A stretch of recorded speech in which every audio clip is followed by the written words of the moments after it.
Eh bien, bonjour tout le monde. Je me présente Pierre Tocci et bienvenue à cette première pause TI Novi Pro. Je serai votre animateur tout au long de cette aventure.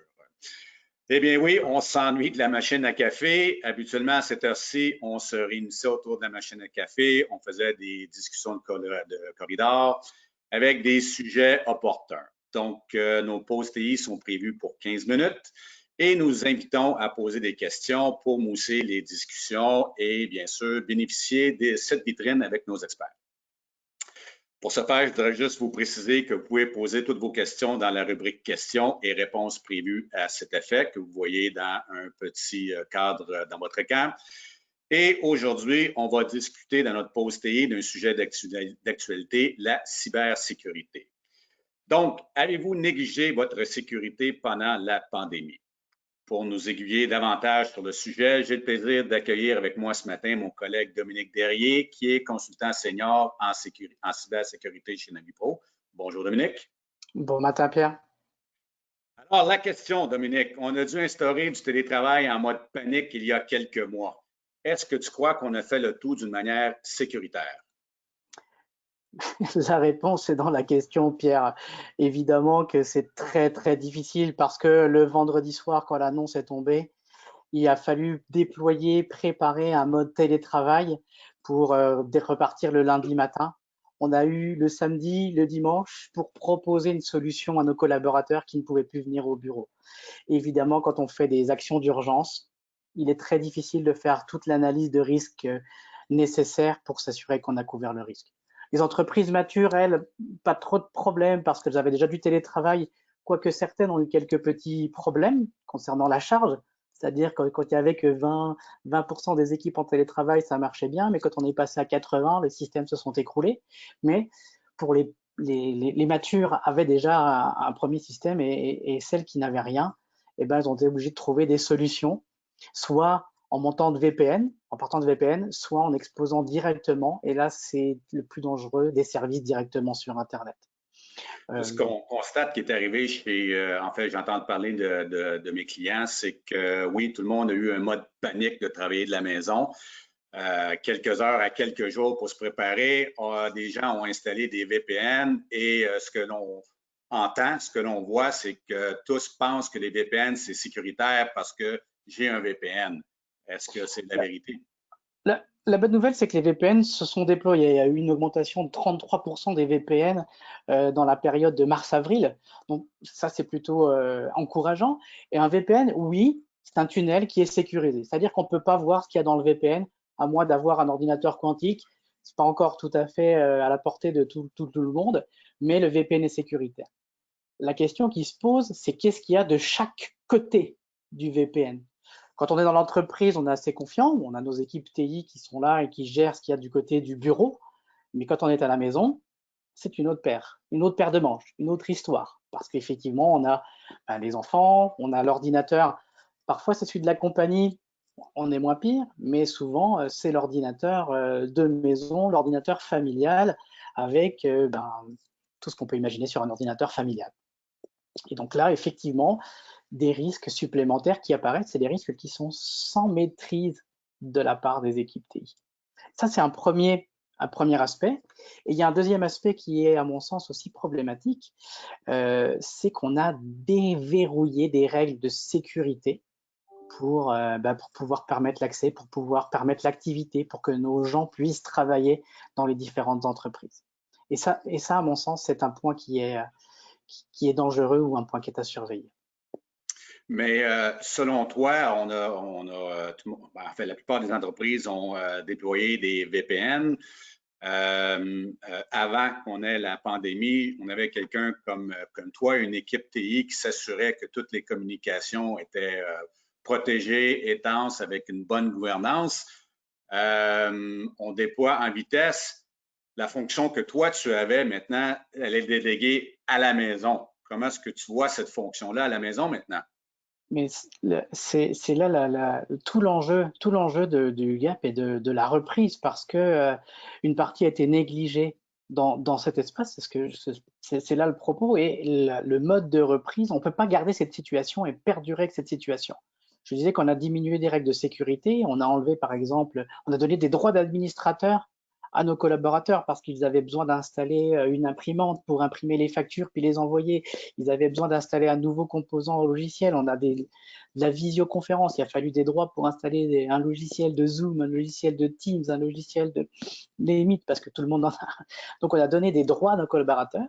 On a ouvert, on a supprimé les traditionnels changements de mot de passe parce que c'est tellement compliqué de le faire à distance, ça cassait tout, puis on ne pouvait pas avoir augmenté le service TI pour répondre aux appels. On a désactivé certaines fois le two-factor. Donc, on a désactivé très rapidement des éléments et on a confié cette sécurité à des gens qui n'étaient pas préparés. Puisque du coup, l'administrateur système de chez vous, Pierre, c'est toi.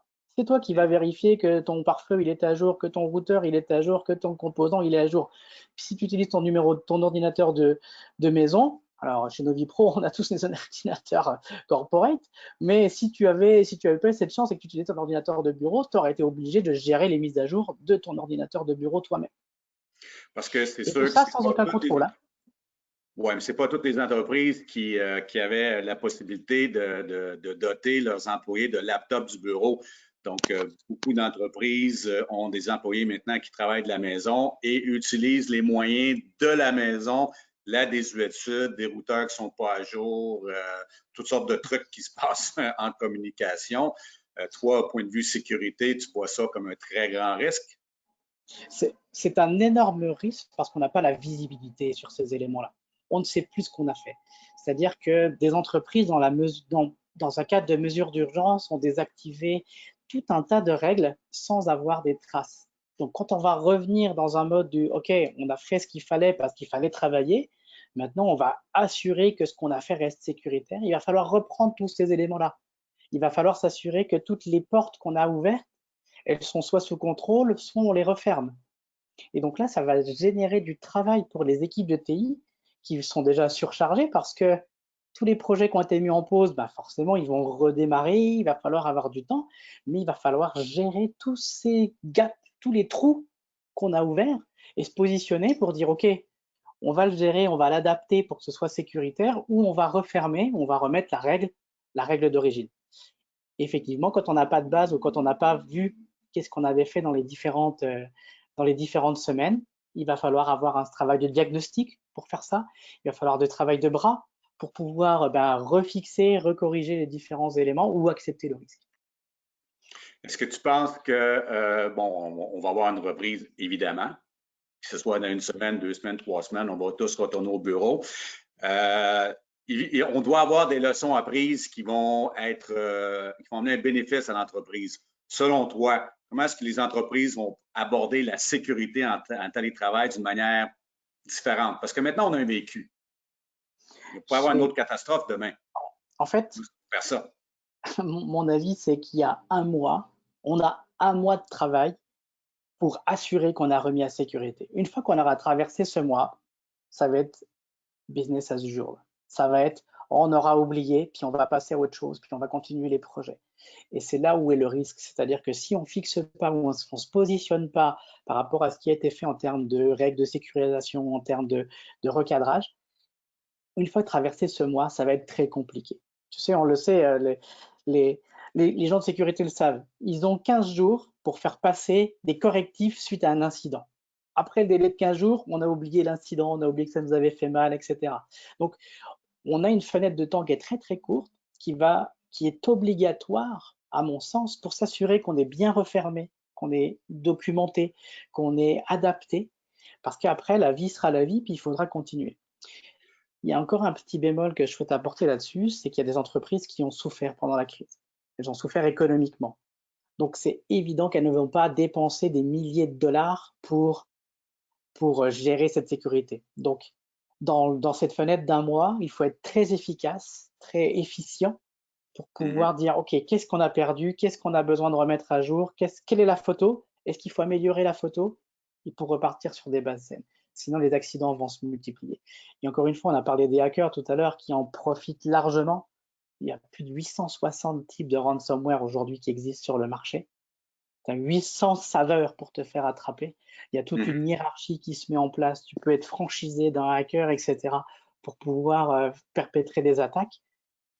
la lutte est quasiment inégale. Et donc, c'est pour ça qu'il est important de faire cette introspection et au moins avoir cette visibilité puis de repartir correctement.